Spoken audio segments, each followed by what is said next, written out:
이제 봄이 완연해지는 이 계절에 하나님의 은혜와 따뜻함이 우리 교회 가정 모든 삶에 함께하기를 예수님의 이름으로 축원합니다. 우리가 신앙이 좋다라고 그렇게 평가할 때, 그 사람이 신앙이 좋다라고 평가할 때에 뭘 가지고 이야기합니까? 두 가지로 이야기하죠. 첫 번째는 주일 성수를 잘한다. 두 번째는 뭡니까? 11조를 잘 낸다. 이거 가지고 이제 신앙이 좋다라는 것을 평가하고 또 확인하기도 합니다. 왜 그럴까요? 주일이라고 하는 것은 시간의 중심입니다. 내가 시간을 하나님 앞에 구별하여서 드리겠다. 그런 의미가 주일에 대한 성수이죠. 주일을 성수한다 이렇게 이야기하는 것은 단지 주일을 예배만 드리고 집에 가서 내 마음대로 살겠다 이런 문제가 아니라 그 하루를 온전히 하나님 앞에 드리겠다. 이게 이제 주일 성수다 이렇게 말씀드릴 수 있고, 그러면 11조는 뭐겠습니까? 11조는 내 가진 소유의 중심이 주인이 누구인가에 대한 고백인 것이죠. 그래서 내가 가지고 있는 내가 가장 소중하게 여긴 사랑하는 그 소유의 주인이 누구이신가, 이 고백이 바로 11조에 담겨져 있는 것입니다. 그래서 신앙이 좋은 건가 이렇게 확인할 때 두 가지입니다. 시간 그리고 소유, 이 두 개의 중심이 누구에게 정해져 있는가, 구별되어 있는가, 이것을 주인으로 누구를 삼고 있는가라는 것을 확인할 수 있는 잣대가 되기 때문에 이 두 가지로 확인해 보기도 합니다. 예배라고 할 때, 우리가 예배를 드릴 때에 종교개혁자들도 이 예배라고 할 때 그 순서가 있습니다.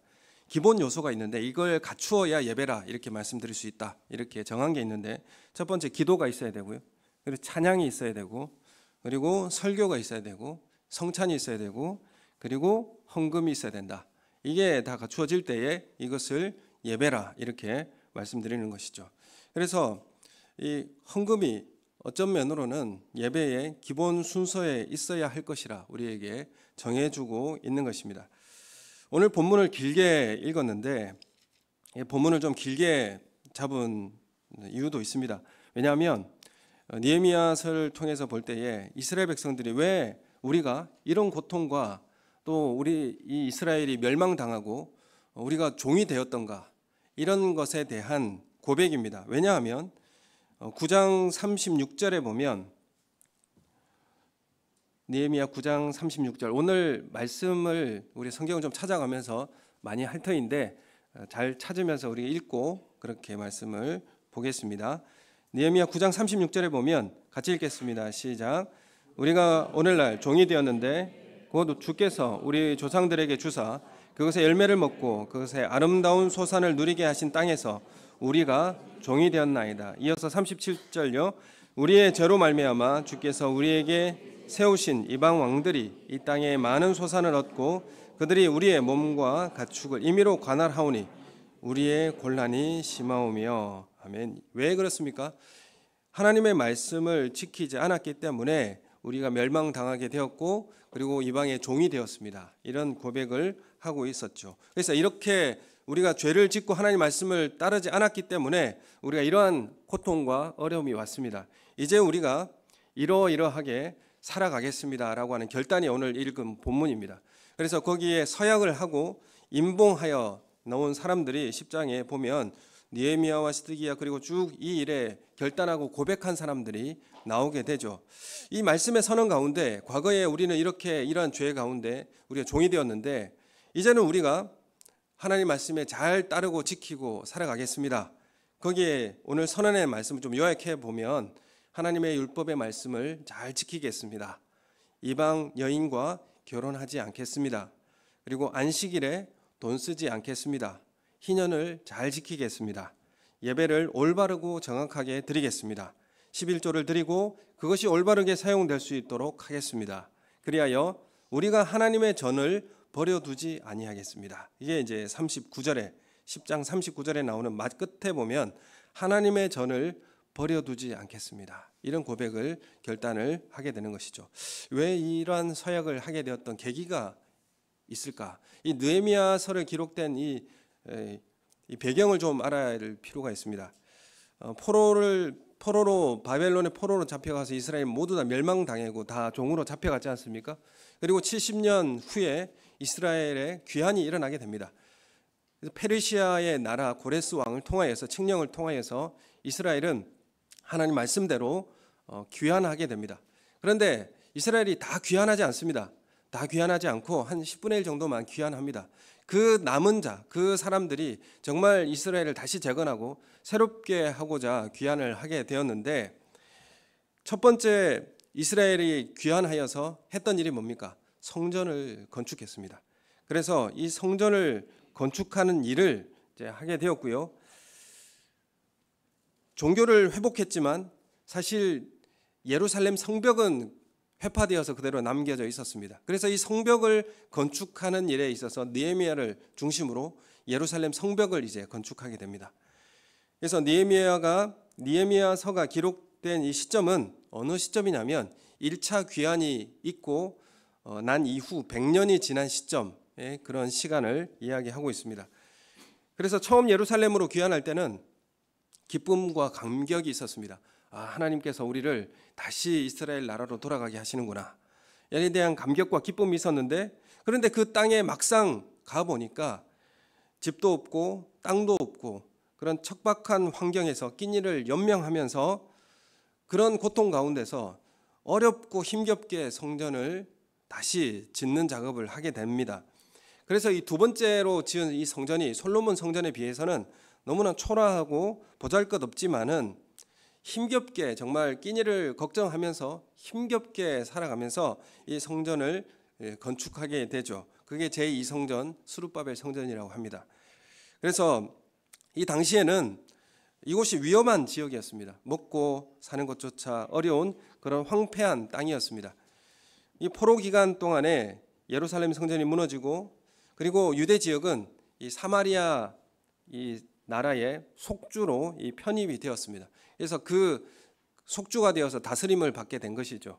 그래서 유대인들이 귀환한 이후에 100년이 지나면서 더욱 이 땅은 황폐해지고 더 어려워진 환경이 처해지게 된 것입니다. 그래서 그곳에 이제 머물렀던 이제 귀환했던 유대인들도 이제 시간이 지나고 100년이라는 시간이 지나면서 거기에도 귀족들도 있고 부자들이 있습니다.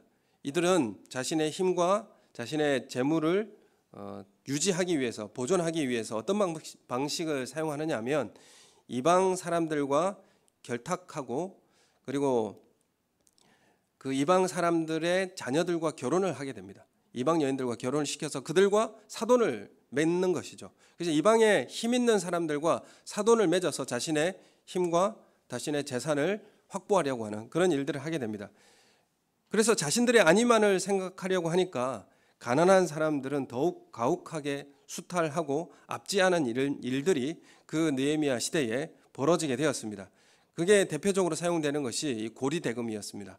그래서 이런 시기에 유대인들이 살아갈 때 하나님에 대한 희망도 없고 미래에 대한 어떤 기대도 없는, 정말 살아가기가 암울한 시대가 바로 느헤미야 시대였습니다. 그래서 1차 귀환이 이루어지고 성전도 짓고 그리고 예루살렘 성벽을 짓는 이 과정이 그렇게 순탄하고 그렇게 넉넉하고 힘있게 이렇게 진행했던 일들이 아니었다라는 것을 우리가 알 수 있습니다. 그래서 유대인들이 귀환하여서 이제 예루살렘 성벽을 건축할 때도 정말 생활이 어렵고 경제적으로 힘들기 때문에 이 성벽 건축하는 것이 너무나 어렵고 집중할 수가 없었습니다. 느헤미야 5장을 보시면 5장 말씀을 펴 보시겠습니다. 5장에 보면 이 성전을 건축한다고 해도, 이 성벽을 건축한다고 해도 밥이 나오는 것도 아니고 생활이 더 나아지는 것도 아니었습니다. 5장 3절 함께 같이 읽겠습니다. 시작. 어떤 사람은 말하기를 우리가 밭과 포도원과 집이라도 저당 잡히고 이 흉년에 곡식을 얻자 하고, 이제 8절을 또 읽겠습니다. 시작. 그들에게 이르기를 우리는 이방인의 손에 팔린 우리 형제 유다 사람들을 우리의 힘을 다하여 도로 찾았거늘 너희는 너희 형제를 팔고자 하느냐, 더구나 우리의 손에 팔리게 하겠느냐 하매 그들이 잠잠하여 말이 없기로. 이 느헤미야가 지금 이런 상황에 대해서 질책하고 있는 것이죠. 우리가 밭과 포도원과 집이라도 저당 잡히고 흉년에 곡식을 얻자, 이런 가난하고 어려운 생활이 있는데 너희 부자들은 너희 자녀들이 이방 사람들과 그 형제들을 종으로 팔아버리고 세금을 안 낸다고 해서 저당을 잡히고 고리 대금을 가지고 그들을 이방의 종으로 팔아버리는 이런 일들이 가능하느냐, 지금 느헤미야가 이스라엘 백성들을 질책하는 것입니다. 그래서 이 사회의 양극화가 더 심하고 어렵도록 그렇게 주어지게 된 것입니다. 이거는 고리 대금 때문에 발생한 일이었습니다.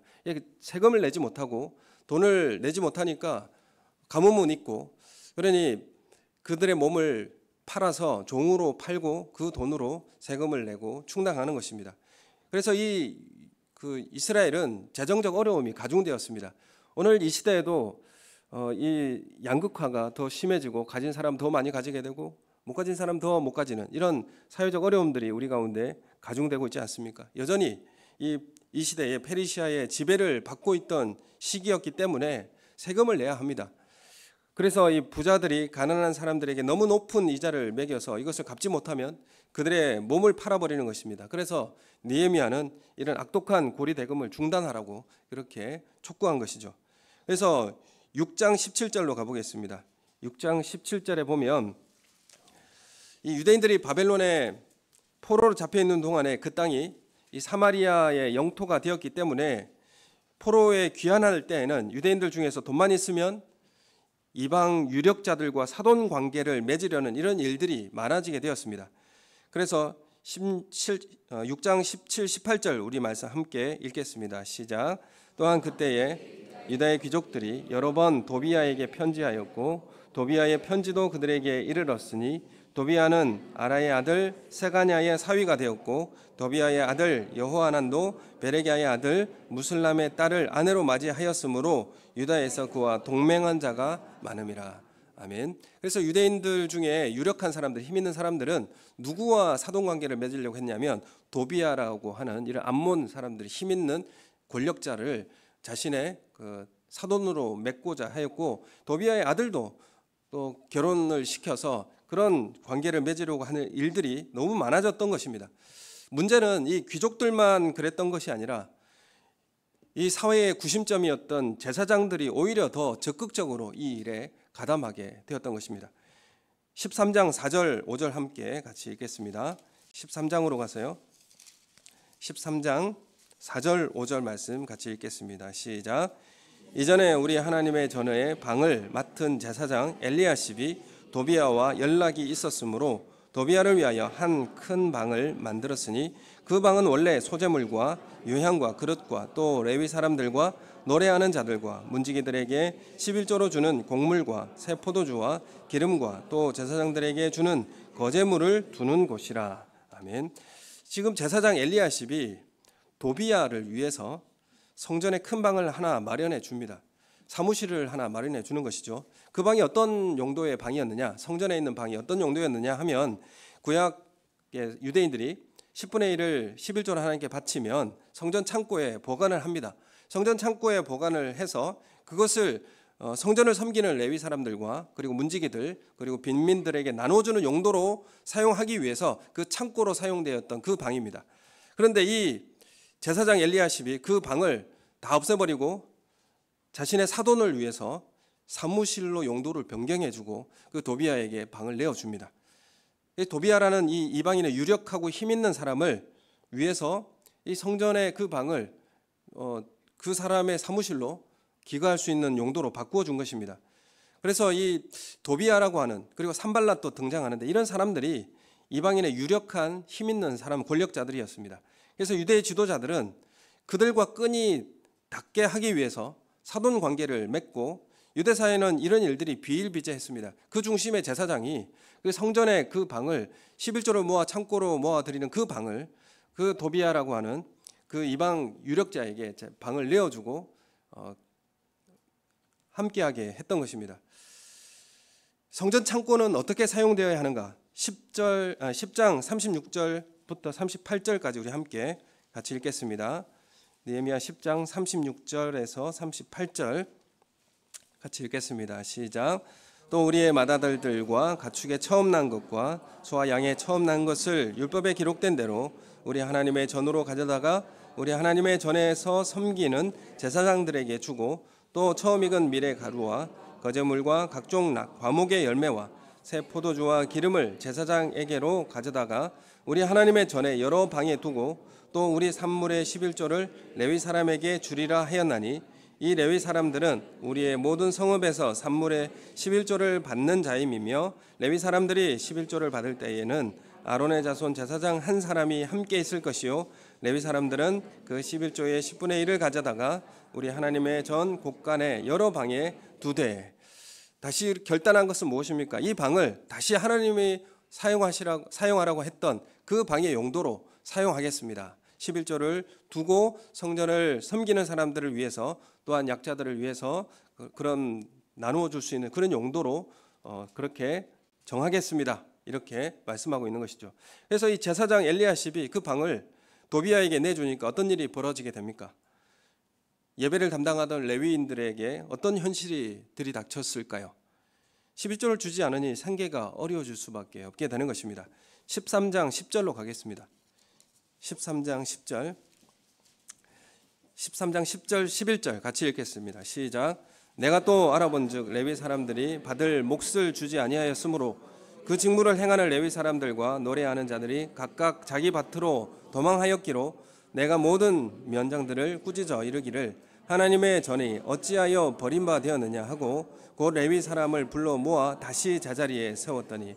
지금 이렇게 이 문제가 제대로 진행되지 않았기 때문에 느헤미야가 개혁을 선언하는 것입니다. 예루살렘 성벽을 건축하고 또한 무너진 하나님의 말씀을 지켜 따라 행하지 못한 모든 것들을 개혁하고 있는 현장을 우리가 보게 됩니다.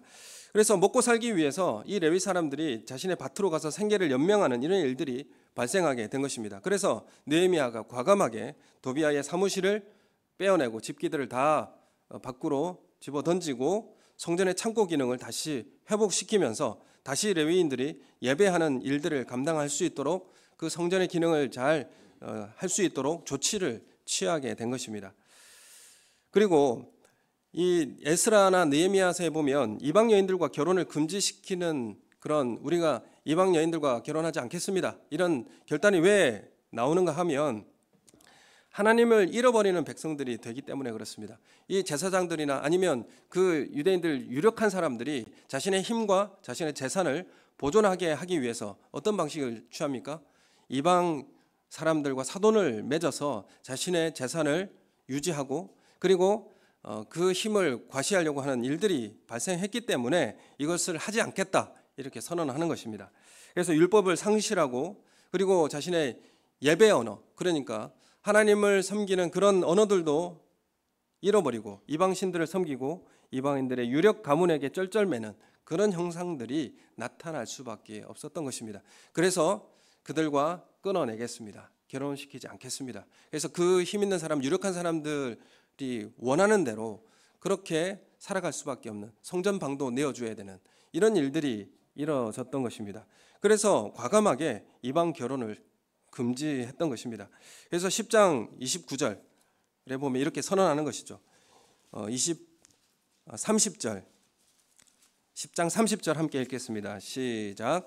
우리의 딸들을 이 땅 백성에게 주지 아니하고 우리 아들들을 위하여 그들의 딸들을 데려오지 아니하겠습니다. 이렇게 지금 선언하는 것이죠. 그래서 성전 창고에 11조를 쌓아야 하는 이유가 무엇입니까?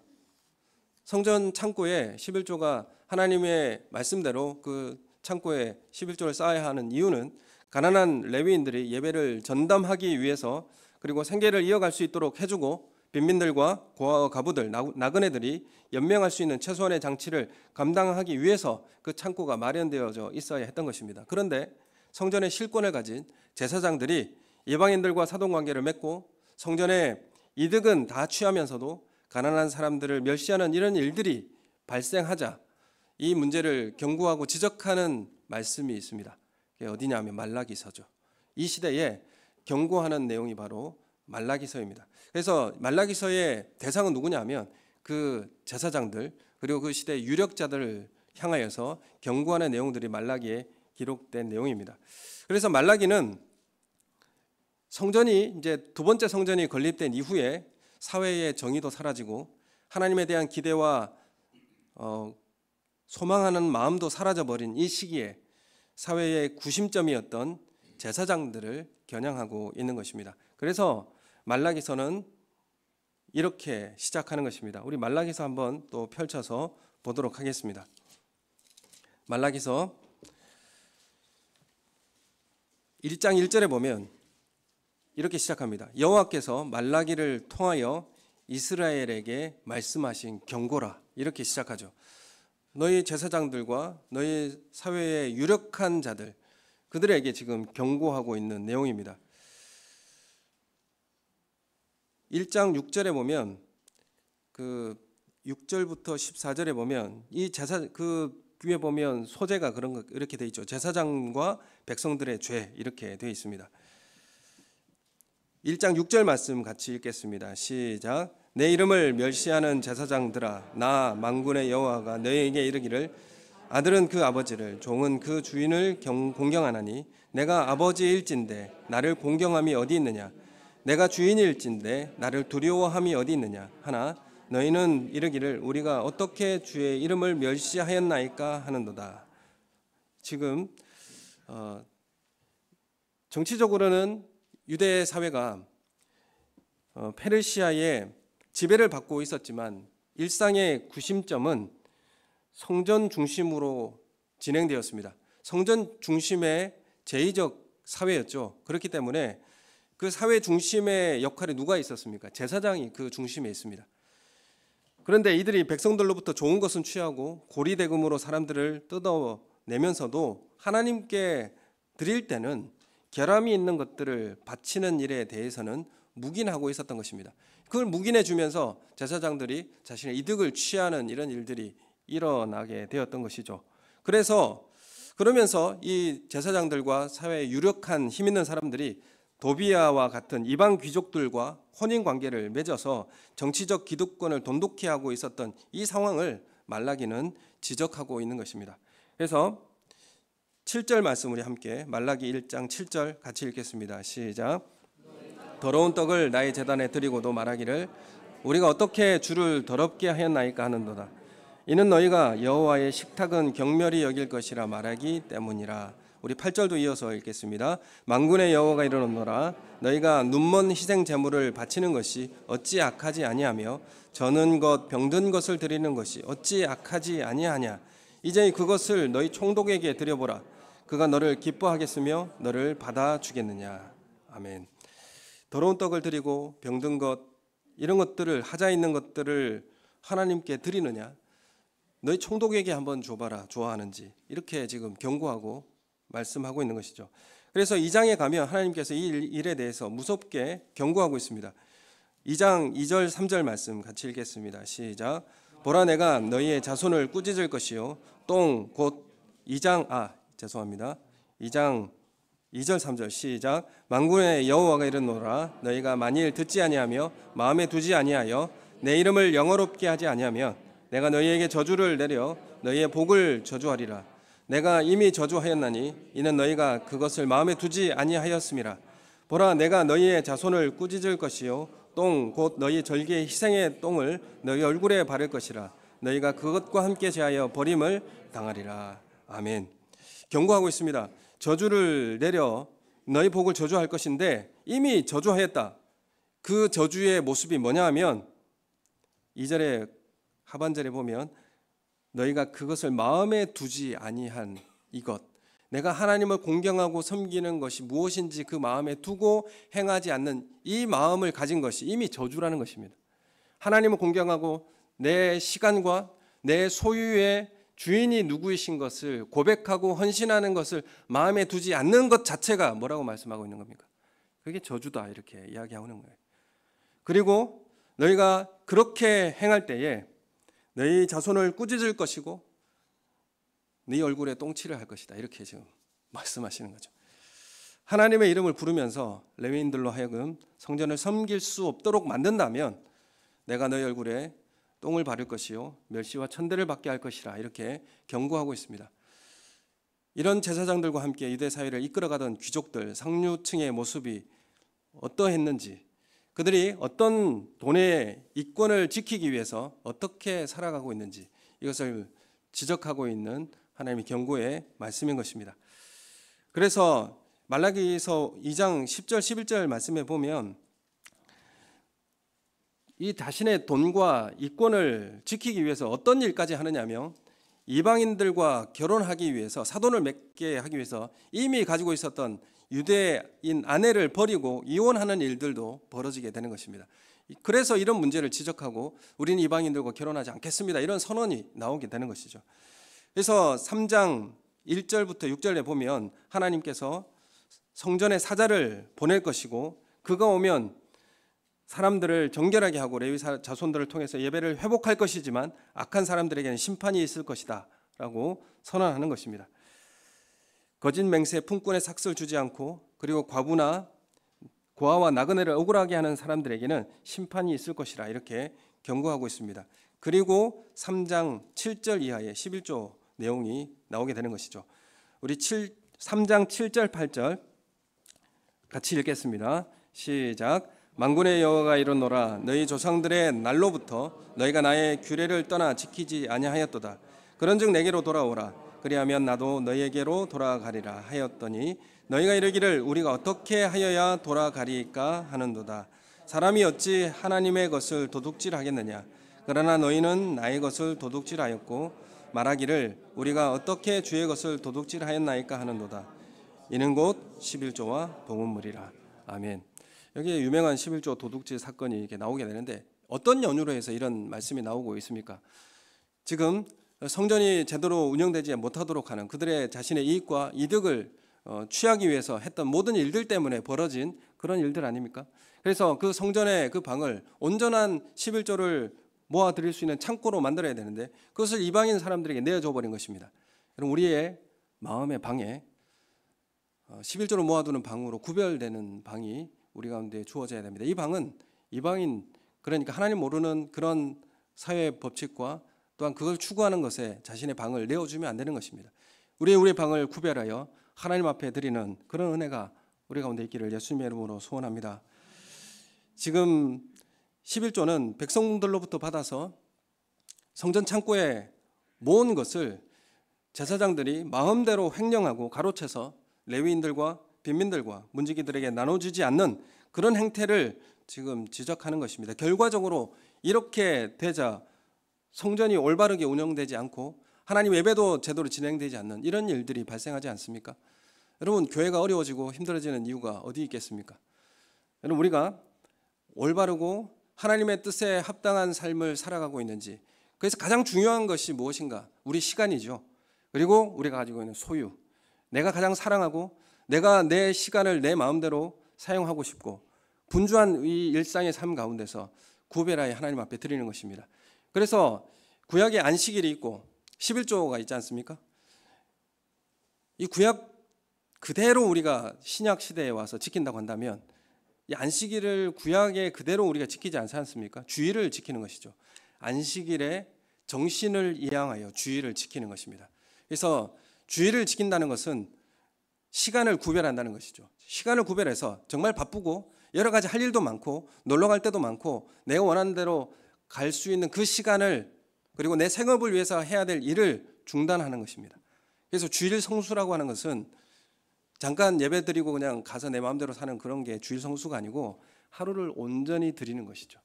그래서 생업을 중단하고 하나님께 온전히 드리는 것입니다. 그게 주일 성수죠.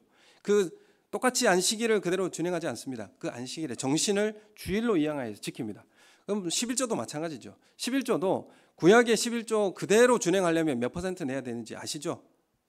전에 한번 제가 말씀드렸잖아요. 25% 내야 됩니다. 그게 구약 그대로 그 준수하는 퍼센트지로 내려면 25%죠. 근데 신약에 와서는 그 구약의 11조 정신이 이양되어서 할 수 있도록 이 11조 헌금이라고 헌금 이름도 11조라고 이름을 붙여놓은 것은 구약 그대로 지키려고 한 문제가 아닙니다. 구약의 11조 정신을 고스란히 이양하여서 그 정신을 따라서 헌금을 하겠다 그런 의미로 11조라는 이름을 헌금에 붙인 거예요. 그래서 이 11조 정신이 이 시대에 이양되어서 할 수 있도록 하게 하는 것 그것이 바로 우리의 신앙의 중심의 자리 잡게 되는 것입니다. 그래서 우리가 가지고 있는 시간, 그리고 우리가 가지고 있는 소유, 가장 소중한 것, 가장 사랑하는 것이지 않습니까? 그것이 누구의 것이고 주인이 누구이신지를 고백하는 것, 그게 바로 주일 성수와 11조로 드러나게 되는 것입니다.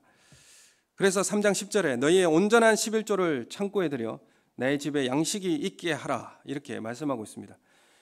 이 말씀이 11조를 창고에 들여서 양식이 있게 하라, 이런 의미가 어떤 의미로 우리에게 말씀하시는지 아시겠죠?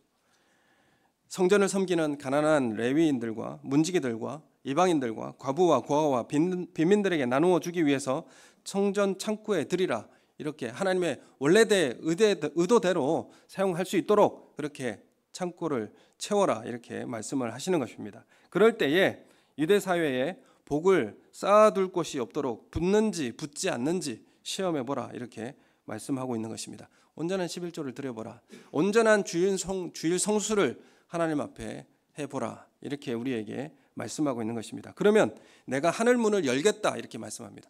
이어서 하늘 문을 열겠다, 이 말이 어떤 의미입니까? 하늘 문을 연다는 말은 비를 내려주겠다, 이런 의미예요. 이른 비와 늦은 비를 내려주겠다. 무엇입니까?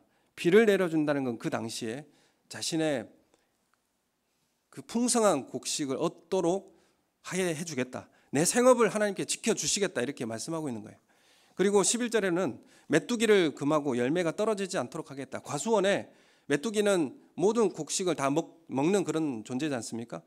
하나님은 비만 내려줄 뿐만 아니라 그런 병충해마저도 하나님께서 관리해 주겠다. 여러 가지 우리 생계의 어려운 문제들, 그 문제도 관리해 주시겠다, 이렇게 말씀하시는 겁니다.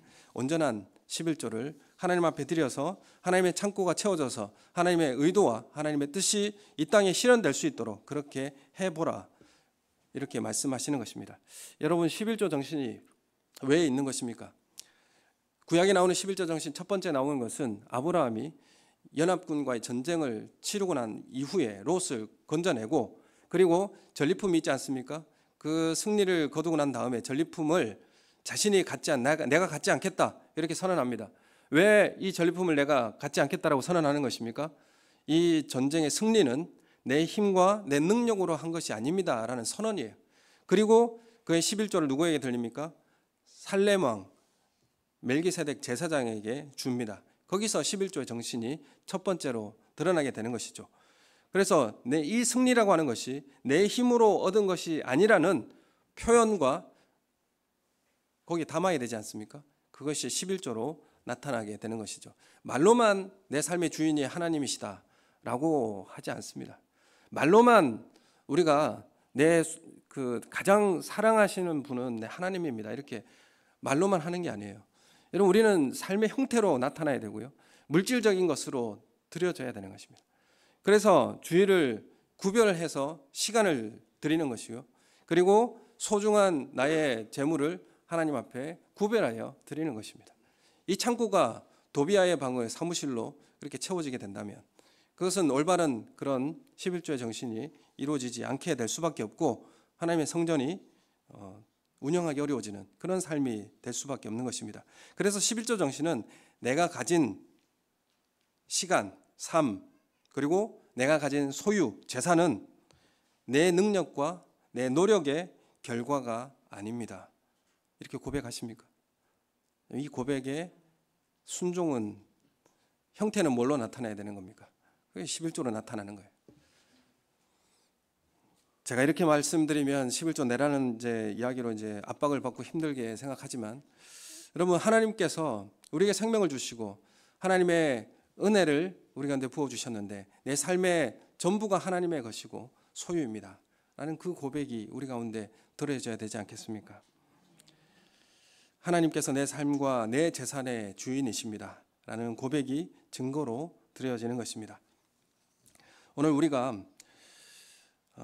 어떤 그 말씀을 지켜 준행할 때에 어떠한 복이 우리 가운데 주어지는가라는 것을 오늘 느헤미야서를 통해서 우리에게 말씀하고 있고, 느헤미야는 어떤 개혁을 했습니까? 단지 예루살렘 성벽만 건축한 것이 아닙니다. 무너졌던 하나님의 말씀을 지키지 않고 자신의 힘을 의지하여서 자신의 이익과 재산을 보존하기 위해서 살아왔던 여러 가지 방식을 추구했던 그건 모든 것들을 개혁하고 다시 하나님 앞으로 돌아오게 만든 일들을 했던 사람이 바로 느헤미야입니다.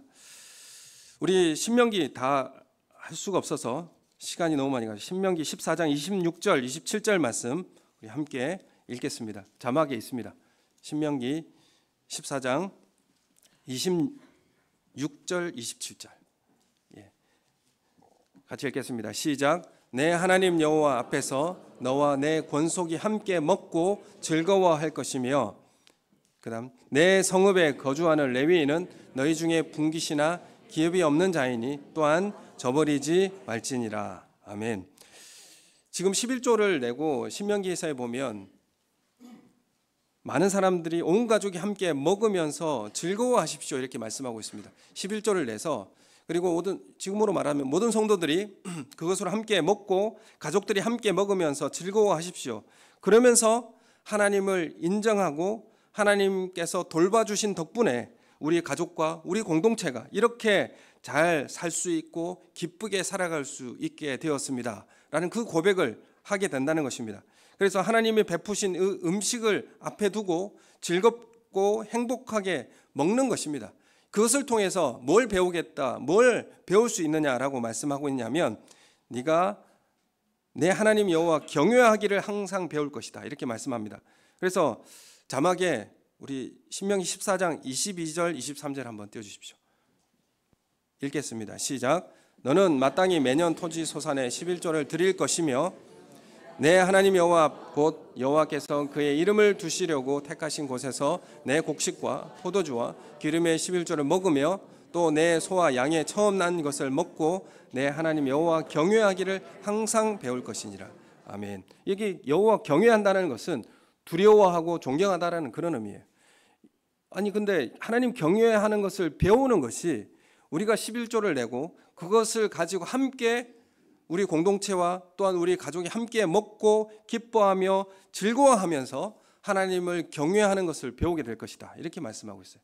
하나님 우리에게 두렵게 협박하면서 여러분들 11조 내지 않으면 가다가 교통사고로 어떻게 될지 모릅니다 이렇게 협박하면서 하지 않아요. 하나님은 우리에게 기뻐하고 즐거워하면서 함께 우리의 소유를 나누고 먹으면서 그리고 기뻐하고 즐거워함으로 그래서 이 우리를 돌봐주신 하나님 덕분입니다. 우리가 이렇게 잘 살아갈 수 있었던 것은 하나님께서 우리를 지켜주신 것이기 때문에 그렇습니다 라고 하나님이 인정하는 거예요. 그러면서 하나님을 경외하는 것을 배우는 것입니다. 어렸을 때부터 자녀에게 11조를 낼 수 있도록 그렇게 교육하면 그 마음에 하나님의 메모리가 되어 있습니다. 그래서 하나님을 다시 찾게 되고 주님 앞에 돌아오게 되는 것이죠. 그래서 이런 일들을 통해서 하나님 경외하는 것을 배우게 된다라는 것을 우리에게 말씀합니다. 그래서 11조라는 것은요 강요라는 것이 아니라 배려라는 것이 담겨져 있고 나눔이라고 하는 것이 담겨져 있습니다. 그래서 우리가 이 배려와 나눔을 통하여서 우리 교회가 또한 하나님을 경외하는 이런 것들을 배워나가는 우리의 삶이 되어지시기를 축원합니다. 또한 이 식사와 축제를 가능하게 해준 레위 사람들을 기억하는 거예요.